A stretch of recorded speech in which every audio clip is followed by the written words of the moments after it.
بسم اللہ الرحمن الرحیم الحمد للہ علی نعمت الاسلام والصلاة والسلام علی من ارسلہ اللہ رحمۃ للعالمین وخیر الانام۔ معزز خواتین و حضرات، انسانی زندگی حوادث سے تعبیر ہے، لیکن کچھ حادثات ایسے ہوتے ہیں جنہیں تا دیر ہی نہیں بلکہ تا عمر بلانا ناممکن ہوتا ہے۔ جس وقت آپ میرا یہ پیغام سن رہے ہوں گے اس وقت سانحہ پنجاب کالج گلبرگ لاہور کو ہو سکتا ہے کوئی کم و بیش 50 کے قریب گھنٹے گزر چکے ہوں۔ میں یہ چاہتا ہوں کہ اس حوالے سے آپ کے سامنے 3 باتیں رکھوں۔ پہلی بات تو یہ کہ اس سانحہ کے حوالے سے بہت ساری باتیں ابھی دبیز پردوں کے اندر چھپی ہوئی ہیں۔ مثال کے طور پر حکومت کا موقف ہے، کالج والوں کا موقف ہے کہ یہ جو کچھ ہو رہا ہے، طلباء شور مچا رہے ہیں، سڑکوں پر نکلے ہوئے ہیں، پورے ملک میں احتجاج ہو رہا ہے، یہ سارے کے سارے پاگل ہیں، ہوا ہی کچھ نہیں۔ پھر آج میں نے ایک ویڈیو دیکھی، لاہور کی ایک غالباً ASP ہیں، انہوں نے بذات خود کچھ ارشاد فرمایا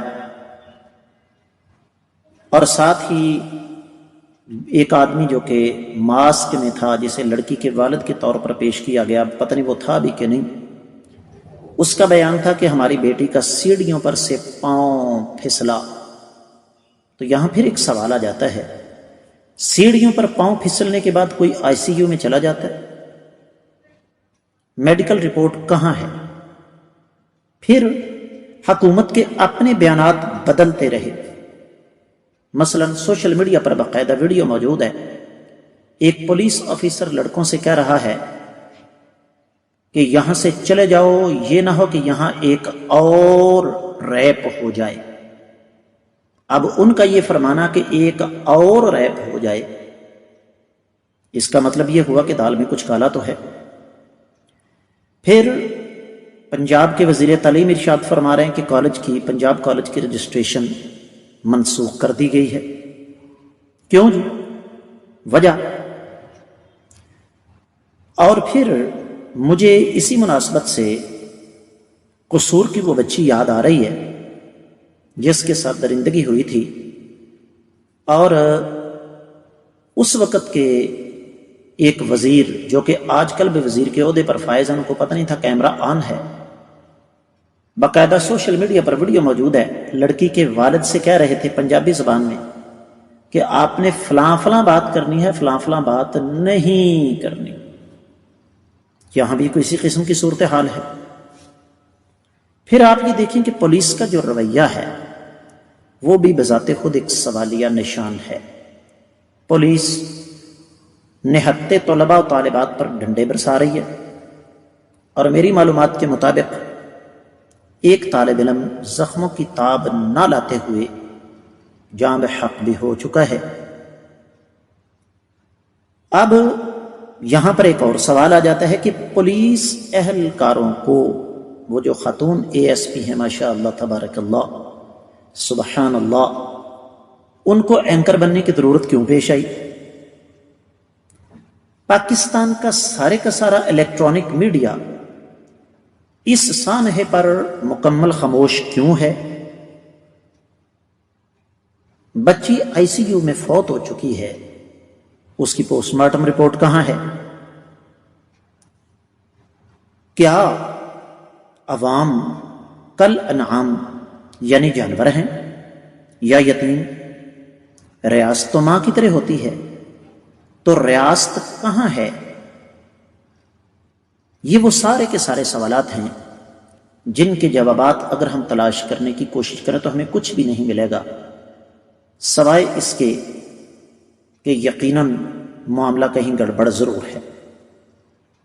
آپ کو یاد ہونا چاہیے کچھ عرصہ پہلے سانحہ بہاولپور پیش آیا تھا، اور چونکہ اس سانحے کے ذمہ داران با اثر تھے، فیوڈلز، وڈیرا ٹائپ، کھاتے پیتے لوگ، سرکار دربار میں جن کی چلتی تھی، آج تک اس کی اصل حقیقت کسی کے سامنے نہیں آ سکی۔ اور یہاں بھی صورتحال یہ ہے کہ پنجاب کالج آف کامرس اس کے مالک ایک بہت بڑی با اثر شخصیت ہے، لہذا زیادہ امکان یہی ہے کہ اس کا حال بھی سانحہ بہاولپور کی طرح ہوگا۔ لیکن دین کے ایک خادم اور اللہ تعالیٰ نے جو دین کے حوالے سے ذمہ داری ہمارے کندھوں پر ڈالی ہے، اس حوالے سے کچھ میں اسباب کی طرف اشارہ کرنا چاہوں گا۔ اس قسم کے سانحات کیوں پیش آتے ہیں؟ اس کی اساس اور بنیاد پیسے کی دوڑ ہے۔ ہم یہ سمجھتے ہیں کالجز میں، یونیورسٹیز میں ہماری بچیاں پڑھیں گی، اعلیٰ تعلیم حاصل کریں گی، اچھی نوکریاں حاصل کریں گی، نوٹ چھاپیں گی۔ بڑا دردناک جملہ یہاں آپ کی خدمت میں رکھنے لگا ہوں کہ یہ جتنے علماء ہیں ہمارے، جن کے نام لے کر آج ہم اپنا ایمان تازہ کرتے ہیں اور تاریخ ان پر فخر کرتی ہے، ان کا تعلق چاہے دشمن کے خلاف میدانوں کے اندر اتر کر دو دو ہاتھ کرنے کے ساتھ ہو، یا علمی، تدریسی یا تالیفی میدانوں میں ان کی گراں قدر خدمات ہوں، وہ سارے کے سارے کیا زمین سے اگے تھے یا آسمان سے ٹپکے تھے؟ ماں نے ان کو جنم دیا تھا نا۔ تو آج آپ کو کوئی خالد بن ولید رضی اللہ عنہ، آج آپ کو کوئی صلاح الدین ایوبی، کوئی محمود غزنوی، کوئی احمد شاہ ابدالی، کوئی حیدر علی، کوئی ٹیپو سلطان، کوئی سید احمد شہید، کوئی شاہ اسماعیل شہید کیوں نہیں ملتا؟ آج آپ کو کوئی ابن تیمیہ، کوئی ابن رشد، آج آپ کو کوئی امام بخاری، امام مسلم، امام احمد بن حنبل، امام شافعی، امام مالک اور امام ابو حنیفہ کیوں نہیں ملتے؟ آج کیا وجہ ہے کہ ہمیں کوئی امام شعبی، کوئی امام علی بن المدینی، ہمیں کوئی حماد بن سلمہ، کوئی علقمہ بن وقاص، آج ہمیں یہ لوگ کیوں نہیں ملتے؟ جملہ نوٹ کیجئے کہ آج وہ کھیتیاں بنجر ہو چکی ہیں جہاں یہ فصل اگا کرتی تھی۔ ہماری بیٹیوں کو اصل میں بادشاہ گھر بننا تھا، ہم نے پیسے بنانے کی مشین بنانے کے لیے ان کو کالجز، یونیورسٹی کے اندر بھیج دیا کہ بیٹا تعلیم حاصل کرو تاکہ تم اچھا روزگار تلاش کر سکو۔ جو ذمہ داری مرد کی تھی وہ عورتوں نے اٹھانے کی کوشش کی۔ تو پہلی اور دوسری جو چیز ہمارے سامنے آتی ہے وہ ہے دین سے دوری اور پیسے کی دوڑ۔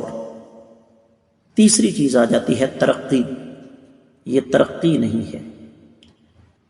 قوموں کی ترقی تربیت ہوتی ہے، اور تربیت مائیں کیا کرتی ہیں۔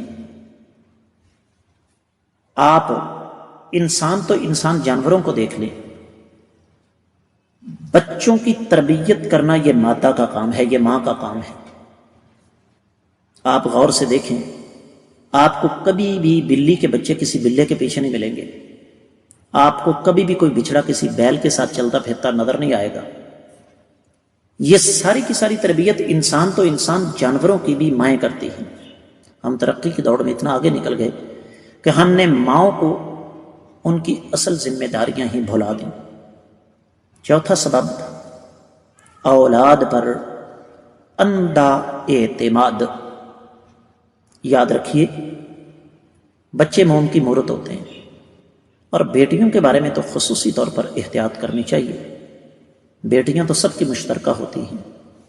میرے آقا علیہ الصلوۃ والسلام کا طرز عمل دیکھیں کہ آپ علیہ الصلوۃ والسلام نے احادیث کے ذخیرے میں ایک فرمان بھی ہمیں نہیں ملتا کہ نبی علیہ الصلوۃ والسلام نے فرمایا ہو کہ بیٹوں کی تربیت پر اتنا اجر و ثواب ملے گا، ہرگز نہیں۔ کائنات کے امام صلی اللہ علیہ وسلم نے بیٹیوں اور بیٹی کی تربیت پر جنت کی خوشخبری سنائی ہے۔ اور میری اس بات پر جہاں تک میری آواز جا رہی ہے، فارغ بیٹھ کر توجہ کیجیے گا، جس گھر میں بیٹیاں ہیں اور ان کے ساتھ اچھا سلوک ہوتا ہے، آپ سوچ بھی نہیں سکتے کہ اس گھر پر کتنی برکتیں نازل ہوتی ہیں۔ پانچواں سبب، آپ نے ایک مصیبت اپنے گلے میں ڈال لی کہ جی ہم نے بیٹیوں کو تعلیم دلانی ہے، اس کے لیے پھر آپ نے کالجز کا بیٹیوں کو رخ کروایا، تو ان کے ذمہ داران سے یہ سوال ضرور کریں کہ آپ کے پاس عملہ کون سا ہے، انسان ہے یا جانور۔ معزز خواتین و حضرات، چھٹا سبب اگر ہم غور کریں تو اس وقت حالات کیا ہیں؟ بعض بدبخت فطرت کے تقاضوں کو کچلتے ہوئے اپنی گندی زبانوں سے یہ بکواس کرتے ہیں کہ جناب مجھے تو خواتین اور لڑکیوں کو دیکھ کر کچھ بھی نہیں ہوتا۔ اس کا جواب دینے والے نے کیا دیا؟ میں اس طرف نہیں جانا چاہتا، لیکن یہ طے شدہ بات ہے، جب جن سے مخالف بطور استاد آپ کے بچوں اور میرے بچوں کے پاس آئے گا یا آئے گی تو خرابی لازمی طور پر پیدا ہوگی۔ اسی طرح ساتواں ایک بہت بڑا سبب بے پردگی ہے۔ قرآن نے اصول بیان کیا، مردوں کے لیے، خواتین کے لیے نظروں کو جھکانے کا یہ مشترکہ حکم ہے، جبکہ عورتوں کو پردے کا حکم ہے۔ کس وجہ سے؟ کہ پردہ ایک ڈھال ہے۔ آٹھواں سبب، آج کی تعلیم برائے تربیت نہیں رہی بلکہ ڈگریوں کی دوڑ ہے، کورس مکمل کرنا ہے۔ میں بذات خود ایک استاد ہوں، مجھے بھی ایک ادارے میں کورس دیا جاتا ہے، لیکن میرا رب اس بات پر گواہ ہے کہ میں نے کبھی بھی کورس مکمل کرنے پر توجہ نہیں دی۔ یہی وجہ ہے کہ میرے پڑھائے ہوئے طلباء الحمدللہ آج بھی اس بات کو تسلیم کرتے ہیں کہ ہمیں استاد جی نے کورس بے شک مکمل نہیں کروایا، لیکن ہمیں وہ کچھ سکھا گئے جو شاید کوئی نہ سکھاتا۔ تو یہ ڈگریوں کی دوڑ اور کورس مکمل کرنا یہ آٹھواں سبب ہے۔ نواں سبب، والدین کی بے خبری۔ یہ جو مصیبت ہم نے ہاتھ میں پکڑی ہے نا موبائل کی شکل میں، اس نے تباہی مچا رکھی ہے۔ تیز ترین انٹرنیٹ ہر گھر کے اندر موجود ہے، موبائل کمپنیاں برائے نام پیسے لے کر پیکیجز دیتی ہیں، والدین ان موبائلوں کے ساتھ اپنی دنیا کے اندر مگن ہیں، بچے اپنی دنیا کے اندر مگن ہیں، اس کا نتیجہ تباہی اور بربادی ہے، نئی نسل کا بیڑا غرق ہو رہا ہے۔